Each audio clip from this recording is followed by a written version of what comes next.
Craufurland Castle in southwest Scotland is one of the country's last hidden treasures. But now struggling to pay its way, it's at a crucial turning point in its 800-year history. Simon Crawford, the 28th Laird, and his wife Aditi have just moved in to try and rescue the house where he grew up. For me, it's coming home, and that's been one of my inspirations of wanting to be here. With huge running costs and no money to cover them, they have asked businessman Simon Davis to find the radical solutions that will breathe new life into their crumbling home. How long have you got before it starts to get very, very troubling? 6 months at the most. With only months to turn Craufurland's fortunes around, can Simon help this 21st century family save their 14th century castle? They just think, oh, what have I done to deserve this?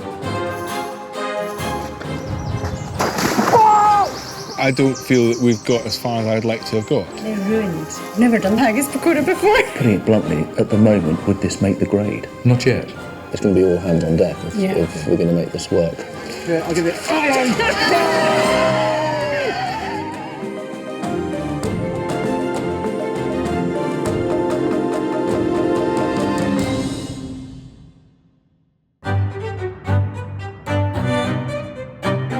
Craufurland, a castle dating back over 8 centuries, is hidden away in 600 acres of Ayrshire in southwest Scotland. It's been home to the Crawford family since 1245, but constant maintenance of the fragile property has become a huge financial drain. The 27th Laird, Peter Crawford, spent over £300,000 on its upkeep until age and ill health forced him to move out 2 years ago and rent out the whole property. Now, in a bid to reclaim the family home, his son Simon Crawford and his wife Aditi have moved in, and they must make it earn its keep. It's a very daunting project to kind of take on. We need to work out how we're going to actually raise enough money to make the castle somewhere that we can live in. But moving back into Simon's childhood home wasn't an easy choice. They've given up their modest 3-bedroom cottage for a dilapidated 35-room castle with huge debts. Our costs have slightly changed. Yes. A small 1952 workers' cottage has some slightly different running costs to an 11-bedroom castle. And we're just about to triple our mortgage to come and live here. Simon and Aditi have raised enough finance to give themselves 6 months' grace. If by the end of that time they don't have a successful business in place, 800 years of history and 28 generations of Crawfords living in the castle will come to an end. There isn't an option to quit, because if you quit, then the family loses their history, so you have to keep going. But if they're going to save their family home, they needed to start making money. So they've called in business consultant Simon Davis. Right, so this is the entrance. Not particularly inviting. For access, call, there's a mobile phone number, so...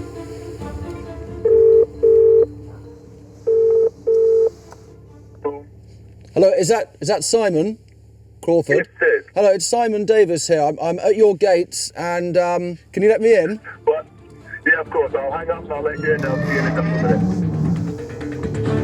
With a proven track record in saving struggling businesses with radical new solutions, the Crawfords hope Simon can channel their passion and energy into a winning business formula. We've got lots of ideas, that's our biggest problem. And it'd be really good with someone with expertise to kind of focus us a bit more. Go for this is what you do, these are your aims, and that's where you should be.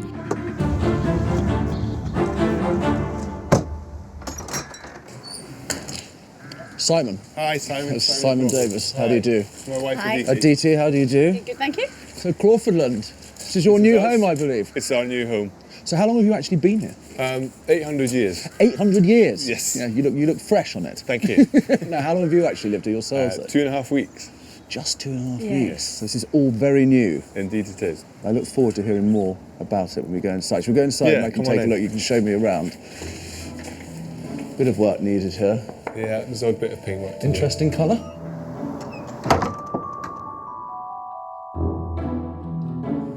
Very bold. Yeah, it's nice and warm. I suppose cold castle. Warm is one word for it. It needs a bit of work, doesn't it? Well, Put it bluntly. Because I mean, up here, if you look, I mean, yes. that's crumbling away, isn't it? Yes. If you go through it quickly and don't look too closely, everything looks fine. Yeah. It's when you stop and actually look a bit closer. Yeah, it's my job to look closely. Yeah, well, That's why I'm here. yes, absolutely. So the situation at the moment, financially here, is, I mean, poor.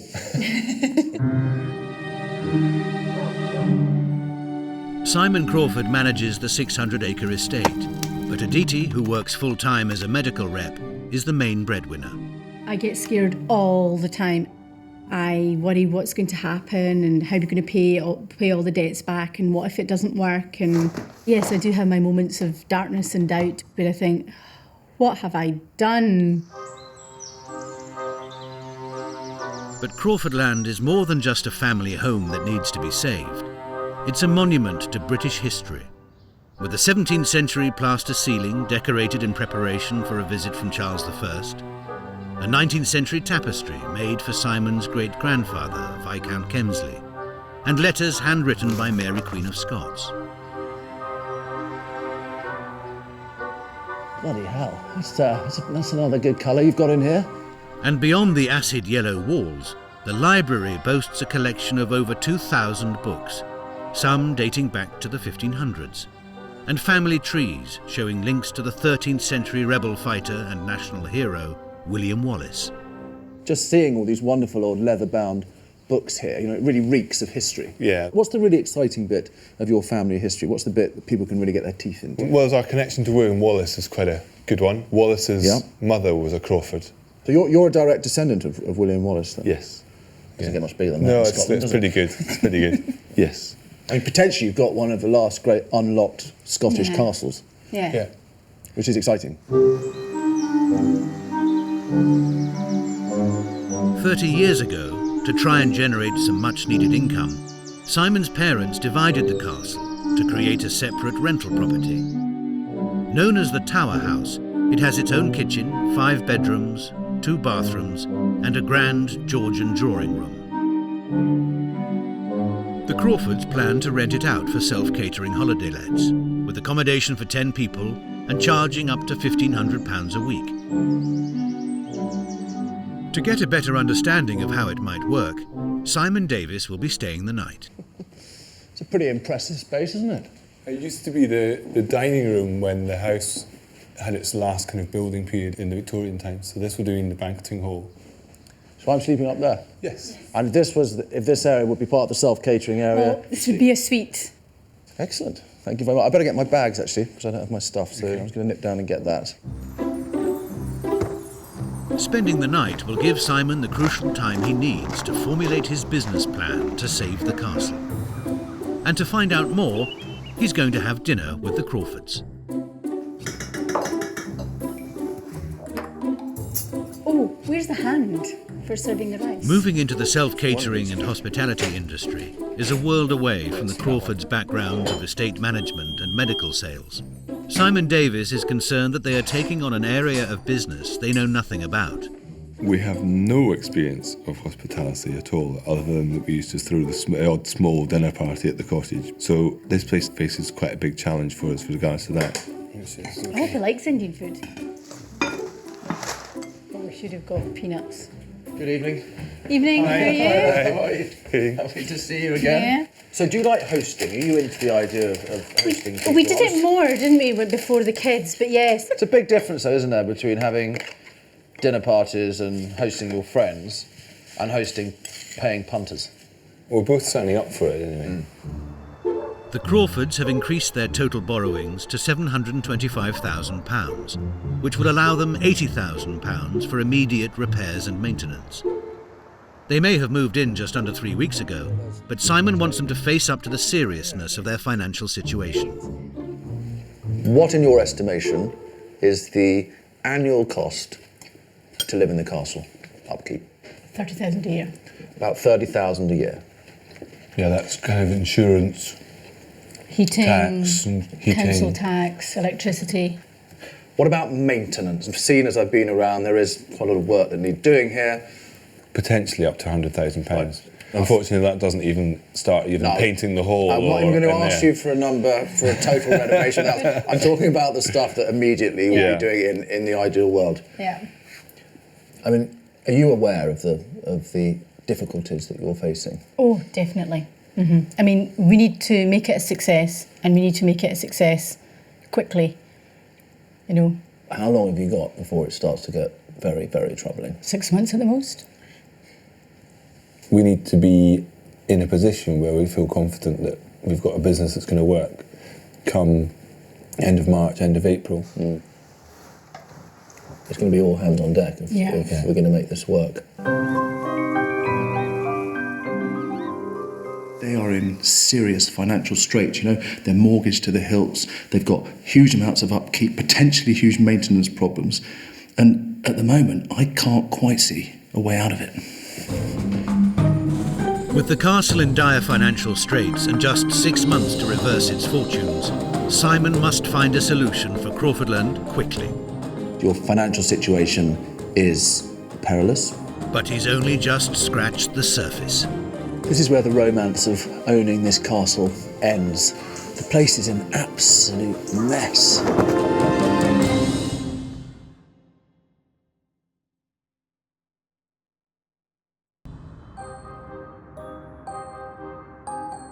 Craufurland, in a remote corner of southwest Scotland, has been the Crawford family seat since 1245. And, less than 3 weeks ago, the 28th Laird, Simon Crawford, and his wife Aditi moved from their modest 1950s cottage to this 14th century castle in a bid to try and save its wealth of heritage. While the original tower house is thought to date back to the 1300s, the main part of the house was added in the 16th century. The final additions, including the Gothic facade, were made in 1850 by Simon's great-great-grandfather, William Hewson Crawford. After 800 years here, the Crawfords hold a remarkable place in Scottish history. As well as connections to William Wallace and Mary Queen of Scots, in the 1400s, Jock Hewson, a Crawford ancestor, saved the life of James II of Scotland. This forged a link between the Crawfords and the royal family, which survives to this day. Ever since, any monarch visiting Scotland for the first time has their hands washed by the current Laird of Craufurland using a silver jug and bowl. Despite its illustrious history, Craufurland remains largely unknown to the outside world. It has a mounting repair bill of over £100,000 and costs £30,000 a year to run. People do assume that because you're living in a castle, you're really rich, etc. No, we're not rich. In India, we have a saying, I think there's a similar saying here actually, loads of land and no cash. With only 6 months to turn it from a crumbling relic into a thriving business before their money runs out, the Crawfords have called in entrepreneur Simon Davis to unlock its hidden potential.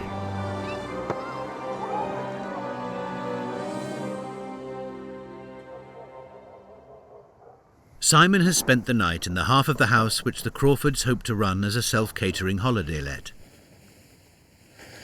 Well, you can see it's a pretty fabulous room here, huge vaulted ceilings, and it's a pretty amazing bedroom, very grand, and a real sense of feeling like you're staying in a castle, which is a real treat. With half a castle to himself, Simon sets off to explore. This side of the property is built around the original 14th century tower, and at its heart lies a stone spiral staircase which leads him to a hidden gem with huge potential for extra accommodation.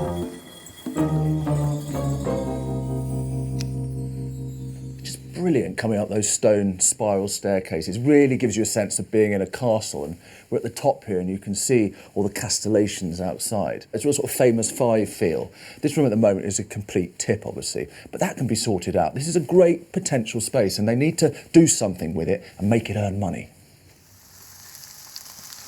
Self-catering guests will have the use of the tower house's dining room, which is where Simon makes another important discovery. There are just oodles of these family portraits around this house, but they all seem to be all over the place. It's a bit of a hodgepodge. This one up here on the right-hand side, it says it's painted by Rayburn. Now, you know, he's a preeminent artist. But here it is, stuck in the corner of this room. It's pretty dirty. The frame is completely knackered. And really, he's looking after, and it really needs to be seen by people.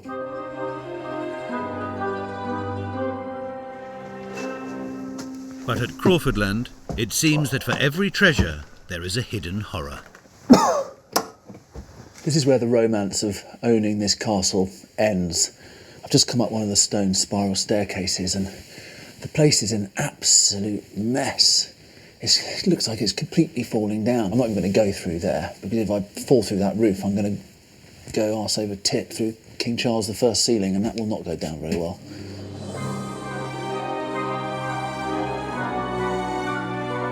Despite the castle's fragile state of repair and the financial burden it carries, Simon Crawford has no regrets about bringing his family to live here. For me, it's coming home. And that's been one of my inspirations of wanting to be here. And to bring the girls home, so that they can enjoy the castle and the surroundings the way I did as a child. For Aditi, who got engaged and married at Craufurland, the emotional pull may be strong, but with only 6 months until their money runs out, she's feeling the pressure. I think what scares me the most is how much money is it going to take to keep it going. You seem to be, through your job, financing quite a lot of the situations in here, so there's a lot of pressure on you for that. Do you sometimes sort of think, this is going to be too much for me?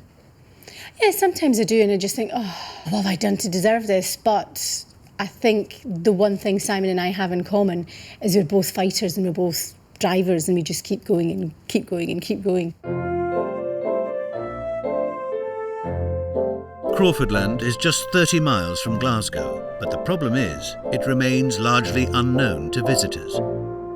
Although the 600-acre estate makes a small income from a trout fishery and mountain bike trails, with his track record of unconventional business solutions, Simon has hit on a money-making idea to put Craufurland on the map, which capitalises on its natural resources: land, inclement weather and mud.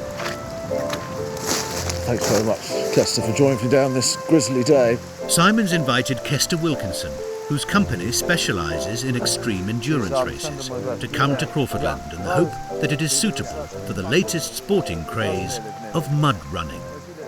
Up to my understanding, it's cross-country running, but with these extra obstacles, and you get absolutely filthy. Essentially, in a nutshell, it's developed, particularly in the States over the last few years, where people will run 8, 10 miles, and within that run will be some really muddy, boggy pits and perhaps some obstacles that people will struggle through. You had a chance to have a look around to see if this is a potential site? I have had a look. I mean, it's got a good mix of terrain. And you've got a river and a really nasty swamp beside the lake. I noticed all that bog over there as well. I mean, it's pretty horrible. This is what they want. Yes, exactly. That's what they pay for. What about money? You're not exposing yourself to a big upfront financial cost, other than the hard graft to get the course right, to get the obstacles right, and your initial marketing. Now, the more I think about it, the more I think it's time to get muddy here. Having gathered all the information he needs, Simon is ready to deliver his business plan to help safeguard the future of Craufurland.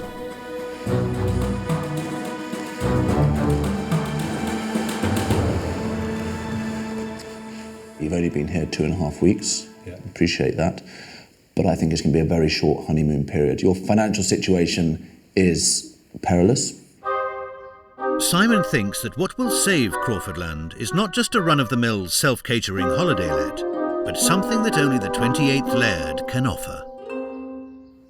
For me, one of the most compelling things that I've taken from visiting here is the history. It has far, far more history than your average self-catering accommodation. In my view, you could create something quite unique by bringing together this compelling history with the self-catering to create a sort of historic self-catering operation. So how do you go about doing that? My view is the drawing room is the best room on that side of the house. I would like to see that become an epicenter for all the most important historical artefacts you have here. In essence, a living museum for Craufurland. Right. So when people come and stay and they can see all the best things that you've got, I think it will be a real selling point. As well as unleashing Craufurland's hidden history, Simon wants to make the most of the quirkiness that the Tower House could offer. I think that wonderful crow's nest room up in the roof, up the spiral staircase. And I think you should look to convert that into a room where children can stay, like a little children's dormitory. Not only will that give you extra accommodation, but it's quite a good marketing tool. Were we to really push that heritage side, then rooms that you currently charge at £1,500 a week could realise 3,000. Wow. Yeah. Think of an American who's coming over here and he's staying in an 800-year-old castle and the laird still lives next door. Yeah. He'll pay £3,000 a week with his friends. Yeah. With a neighbouring castle attracting nearly 1 million visitors every year, Simon must find a way to put this unknown treasure on the tourist map. Inspired by what the estate has in abundance, he's come up with a clever marketing strategy. My idea is that we run an event such as mud running. I don't know if you know about mud running. Sounds The fun. clue's in the title, essentially. It's a sort of turbocharged cross-country. You can have 500, 1,000, up to 5,000 people taking part in these sort of races. If we charge £50 and have 1,000 people taking part, that's £50,000 of revenue. That's good money. I'd never even heard of it. It sounds brilliant. Yeah. You have a lot of mud. Yes. Simon will return in a few weeks when he will put the Crawfords' hospitality skills to the test by getting them to host a trial dinner that must impress some of Scotland's most influential tourism experts. Having Simon's next visit already looming on us, it gives a real impetus of let's buckle down to it. I've got a new project that needs doing, and it needs doing now, because if we don't deal with it now, we're going to be in trouble. Girls, go and help Daddy, please. What can I do? Put the big box down. Fired up by Simon's idea put of that up for creating me. a mini Craufurland museum in the Tower House, the Crawfords start a treasure hunt for interesting artefacts. We've got this silverware. That's an obvious object to have somewhere, isn't it? You hold the pretty bowl. Wow, Indra. So we put those two in the cabinet. Yeah. The silverware used for royal hand-washing ceremonies is the first item to go into the Craufurland Museum. Great picture, that one. And whilst hunting through the family archives, Simon has even found a handwritten poem by the celebrated 18th century Scottish poet Robert Burns. To kind of touch and hold a piece of paper that was originally written on by Robert Burns is phenomenal. Wanting the Crawfords to understand that history sells, Simon is sending them away from Craufurland to the Tower of Holbar. This 16th century defence tower in the Clyde Valley has capitalised on its history and created an original holiday let. Hello, welcome to Holbar. So come through. It's one room a floor, but do be careful of the tight staircase.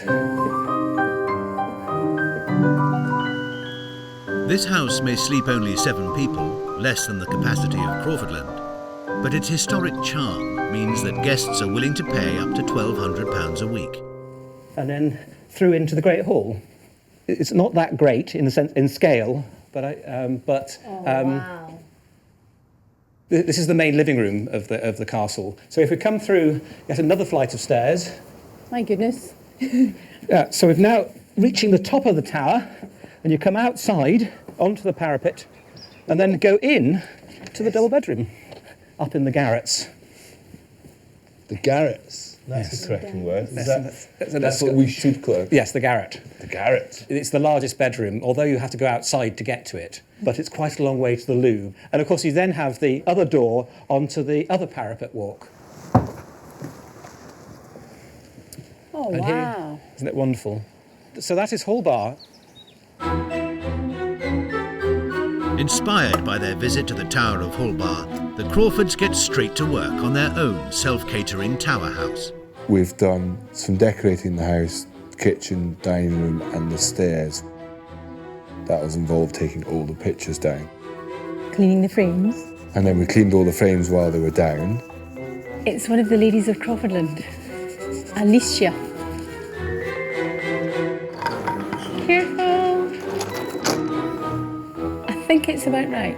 Another job done. And with the transformation of the hallway complete, Simon starts to clear out their garret to create a children's dormitory for family holidays. But when Simon Davis returns, will a trial mud run prove to be a step too far? And will he find the Crawfords' hospitality skills lacking? Follow me. When they host a dinner for some of the country's most influential tourism experts. You can have a wonderful house, and if the people are very boring, then No pressure. then forget it.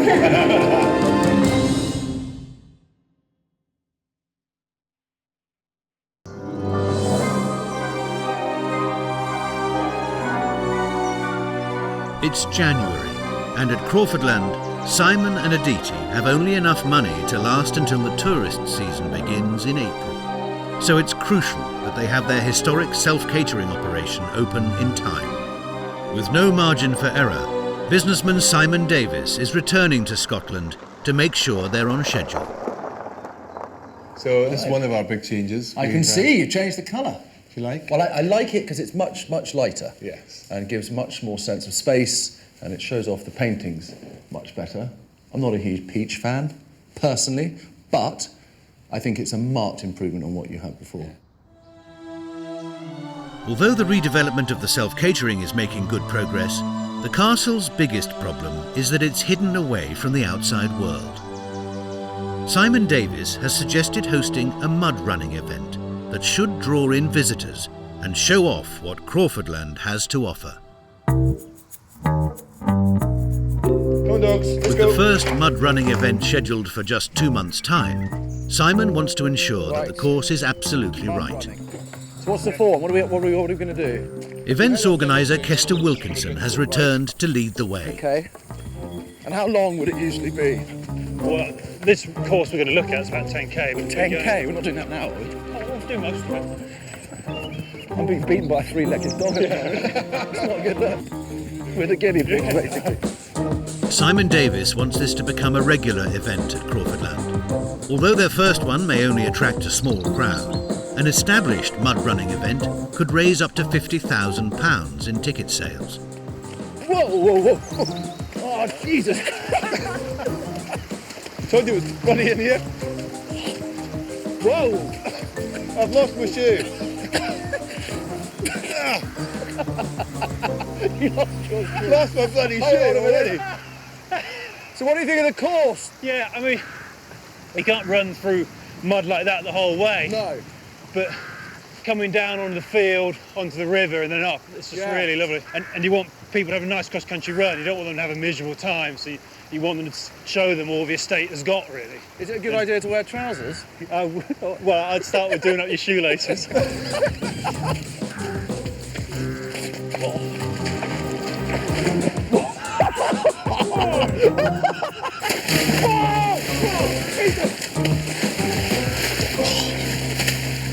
I think that's too deep, don't you?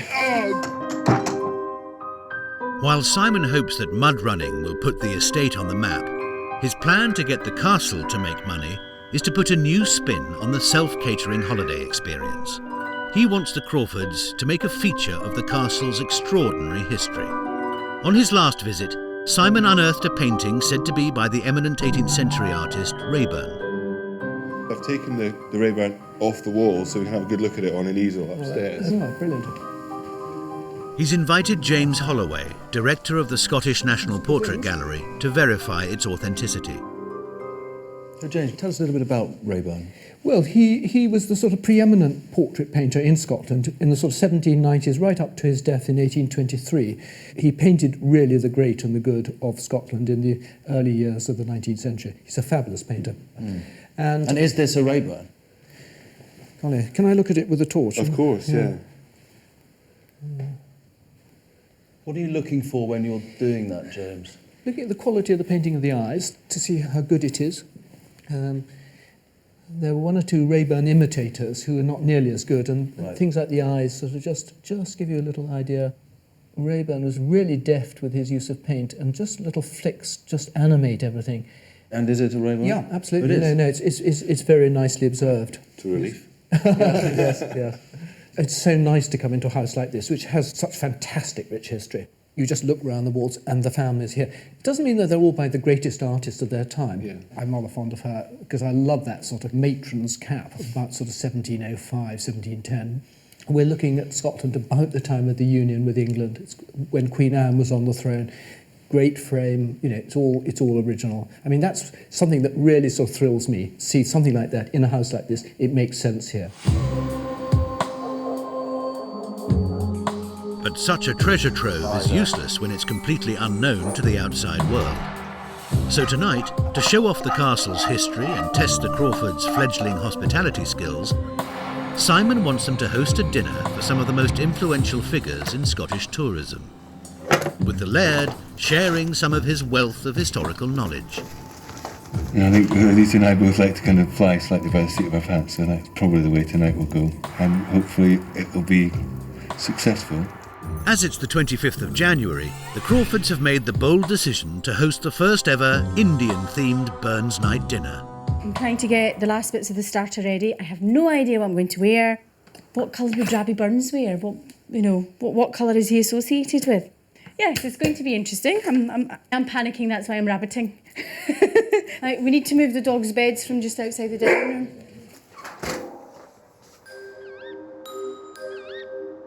In addition to tourism representatives, the evening's guests include Alistair Sorday, one of Britain's most influential authorities on places to stay.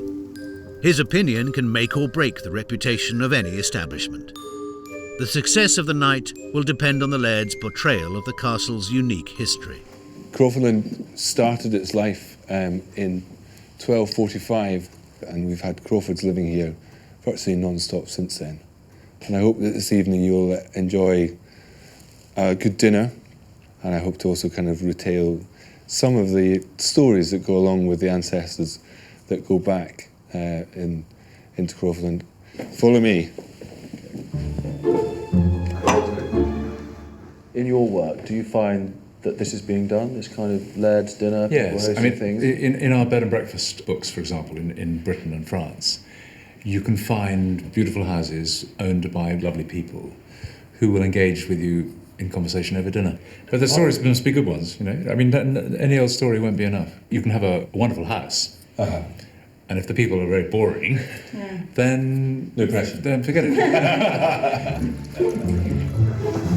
In the kitchen, Aditi's struggling with her Indian take on the traditional Burns Night haggis. They're ruined. I've never done this haggis pakora before. 2, 3, 4, 5, 6, 7, 8. With the pakoras burnt, she needs to remake them all from scratch. It's not easy, Aditi, it's not easy. Do you want me to start plating up the other animals, yeah? Make them round and I'll clear that. We'll clear that later. Right, okay. You take those. This is a very difficult exercise, but it's the best way to learn. If you just sit at the table and talk about how you should do it, you're not going to learn a thing. You've got to actually go out there and do it. So for that reason, I think it's brilliant. After a delay of just 10 minutes, Aditi manages to serve her haggis pakoras, and the guests are none the wiser. Very, very good, Aditi. It is delicious. Yummy. Encouraged by the success of the food, Simon overcomes his natural reticence to share his recently discovered Robert Burns poem.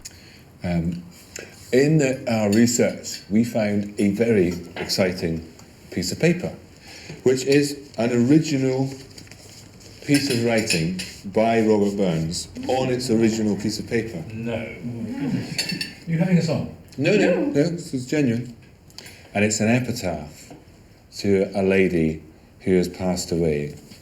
To be fair, I don't think she was the bonniest of lassies, and certainly when she died, she certainly wasn't. Here lies with death's old grizzle grim, Lincluden's ugly witch. Oh, death, what a taste have thou, can't lie with such a bitch. So, she wasn't, there we go. That's a remarkable find. It was a fantastic find. They are in that cupboard down there.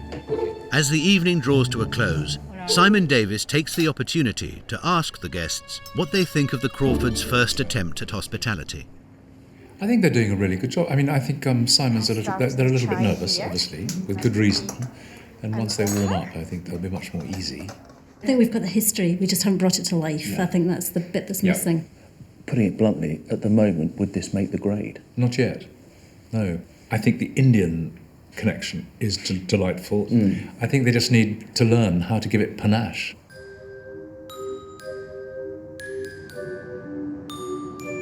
Before he heads back to London, Simon wants to make sure the Crawfords are still on course for the launch of their self-catering business in just 3 months' time. Last night was a situation that was created to really push you to the limit. You've now experienced the coalface of hospitality.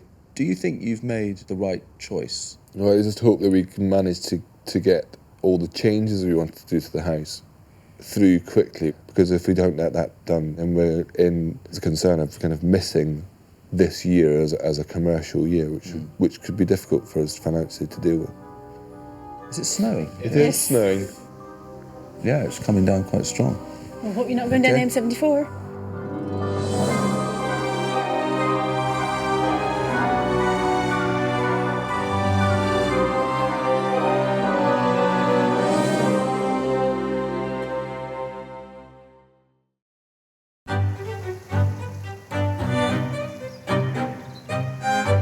As spring comes to Craufurland, Simon Crawford works tirelessly on the tower house, taking down the ceiling in the garret room, which will become the children's dormitory, and putting the finishing touches to the Craufurland Museum display.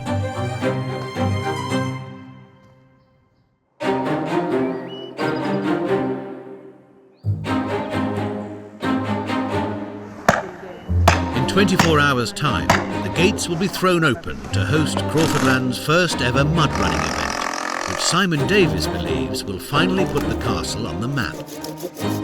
So the 28th Laird is hard at work clearing the 10-kilometre course. This one? And Aditi and the girls are preparing goodie bags for the competitors, which include leaflets advertising the estate's businesses. Knowing this one event could be the turning point for Craufurland's fortunes, Simon Davies is returning to make sure that the Crawfords are really making the most of its marketing potential. I'm really looking forward to seeing the mud running event at Craufurland, but I really hope that Simon and Aditi have cottoned on to the fact that the event needs to throw a spotlight on everything else that happens here.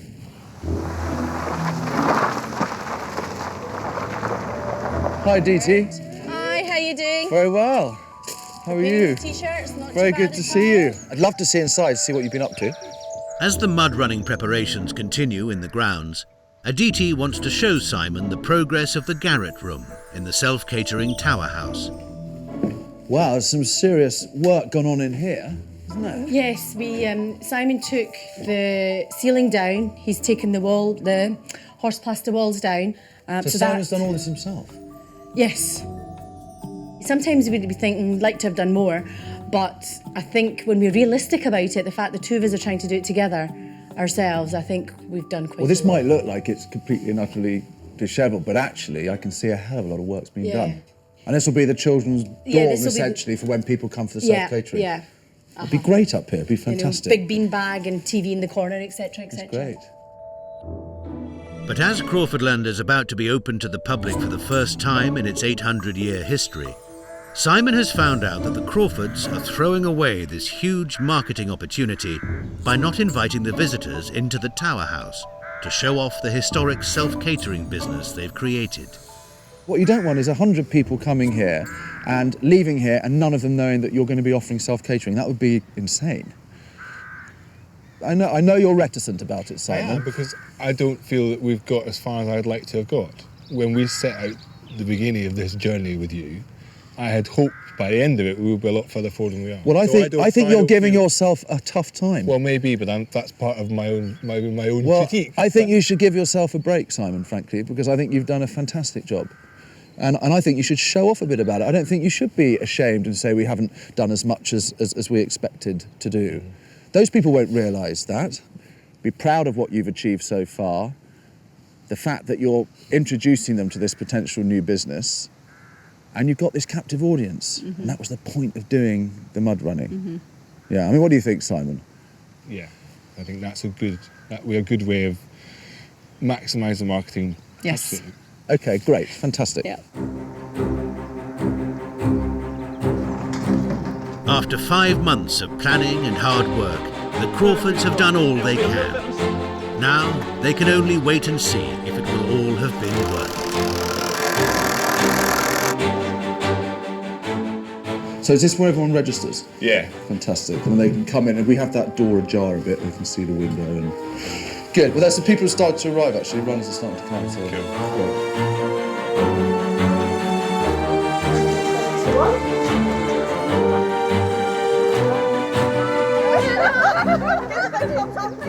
Hi there, you all checked in? Yes, we are. Oh, good. How far have you come today?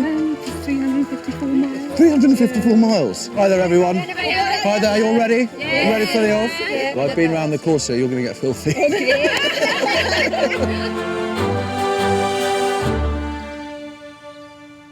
Fantastic turnout. It's fantastic. Yeah. Can't believe it. It's really just so exciting. Brilliant. Fantastic.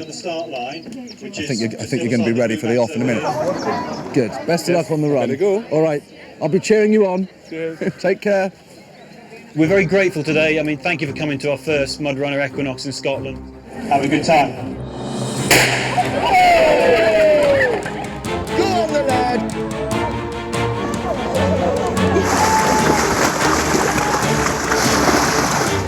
With a final turnout of over 100 runners, Craufurland has made a name for itself as an exciting destination.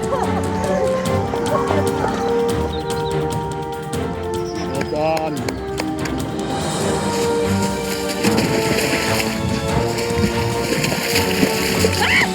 And the event has generated over £2,000 in ticket sales.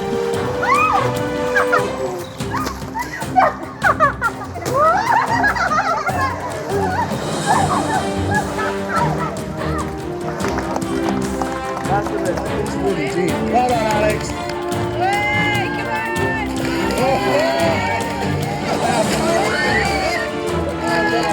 Well done, Simon.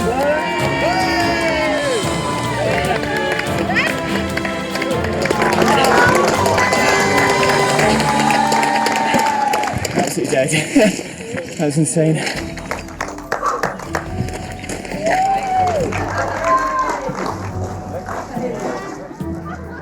Well done, you're the winner. That's all right. How was it? Pretty tough.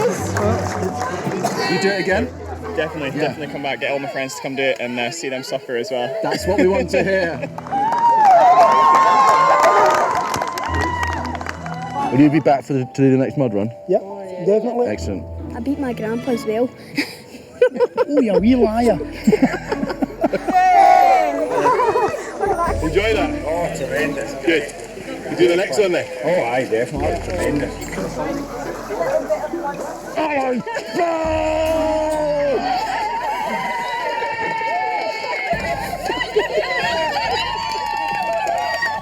Thanks, girls. Thank you very much. Come in tight. Well done. Well done. Oh, God. Great. Everyone seems to be having a very amusing time. It's brilliant, actually. I haven't fully immersed myself in the mud run, but I've got involved in the fun bit afterwards.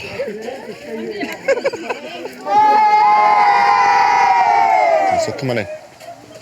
Buoyed by the success of the mud run, Simon Crawford proudly shows off the self-catering tower house as a work in progress, including the new Craufurland Museum. This is our most notable painting. It's by a guy called William Rayburn. When I mentioned the King James Association, this silverware was used to carry out that ceremony for King George IV in 1822. After 5 months of collaboration with Simon Davis, the Crawfords have their first self-catering bookings, and the next mud run is already scheduled for the autumn. Simon's ideas have the potential to generate an additional £45,000 of turnover in the next year. And, with only a month to go before their deadline, the extra revenue will give them the breathing space they need to continue their renovations. Today we've had this fantastic event where we've had 150, 200 people in here, and you've taken over £2,000 in ticket sales. Now, I know it's just a start, but what a fantastic start. Did you enjoy the day, Simon? Loved it. I've loved it from start to finish. Seeing the house transformed into a venue for an event was fantastic. The thing I think I've really learned over the last few months is how much people appreciate Craufurland and what it has to offer and the history and the house, which for me is big. It's a big thing. I think the fear is that there's an image of people who live in houses like this, the aristocracy, you know, that they think it's their God-given right, So we almost kind of pull back because you think, well, if we talk about it, people might think that we're these pompous people. But I don't think you're, you know, of all the people that I've met who've lived in houses such as yours, you're the least pompous, the least grand. And I think that came across today. Yeah. There was no us and them. And I think actually, you know, we live in a time now, in a society now, where if you're going to make a success of Craufurland, if there was an us and them, it's going to fail. You've achieved what we've achieved here in 5 months. Yeah. Imagine what you can do in 5 years.